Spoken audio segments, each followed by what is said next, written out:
Welcome, my name is Colleen Tauke and I'm the sewing specialist here at Fons & Porter. In this Quilting Quickly tutorial, I'm going to show you how to put together the blocks for the quilt called Pastel Zig Zag. If you'd like to purchase this pattern, please visit our website. You can see the quilt behind me and the dynamic zigzag that runs from top to bottom through this quilt. We've got one technique that you can use to make all the pieces really quickly. We're going to be using 10-inch pre-cut squares and a wonderful array of very romantic pinks, blues, turquoises, and yellows. And we're going to be matching it up with another like fabric or contrasting fabric.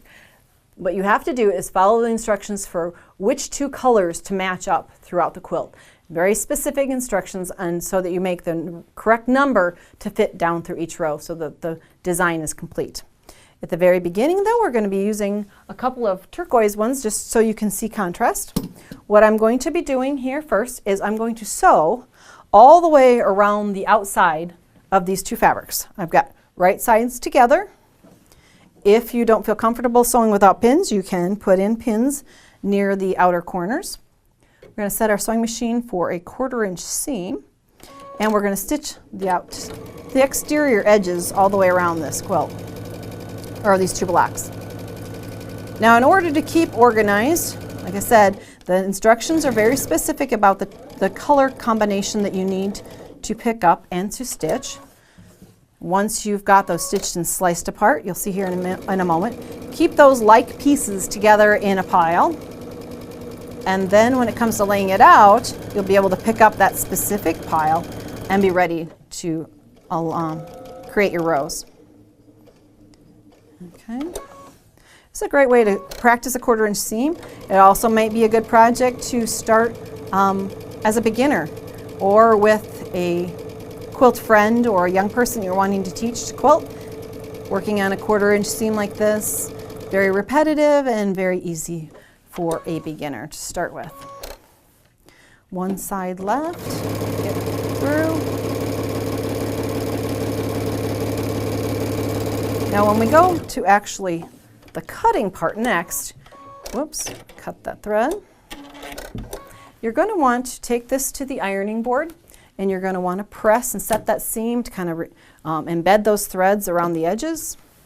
So make sure that you take the time to press your blocks, and then you're going to be cutting them apart with a diagonal cut, corner to corner. Okay. Now when we do this, we're going to be creating a lot of bias edges, so you're going to want to be very careful with your blocks and handle them gently. So we're going to go diagonally, corner to corner one direction, slide the mat and go diagonally, corner to corner in the opposite direction.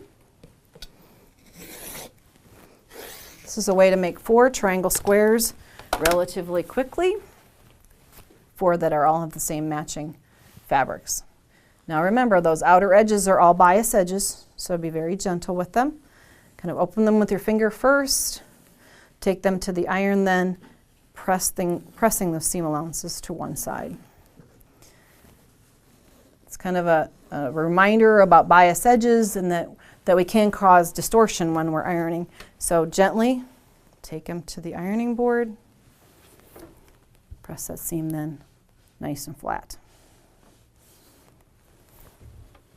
And like I said, take those blocks then, and once you've got them all pressed, keep them all together and go on to the next pair of blocks so that you can create that all the blocks needed.